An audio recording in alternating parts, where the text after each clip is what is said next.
бауырларыма барып көсеймін деп біздің қызды. Айтып жіберіңізші кені.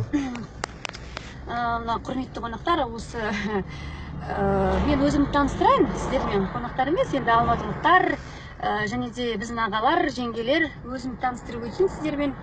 Менің есімім Елена Викторқызы боламын. Мен Абай атамның елінен, Қабанбай батырдың жерінен, шығыс ауарайдың төрінен, есіктің жотасы бар нағыз қазақтың Семей дейтін қаласы бар. Сол Семей өңірі Үржар ауданы, Үржар ауылынан шыққан Елена Викторқызы боламын.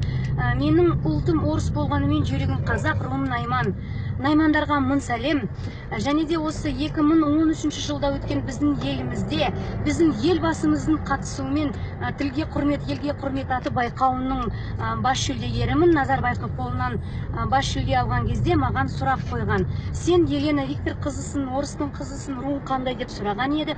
Мен айттым, мен найманмын дедім. Маған айтқан, сен неге айтпайсың, мен ұлы жүз шапыраштым. Мен айттым, туған жерде жер болмас, туған елде ел болмас.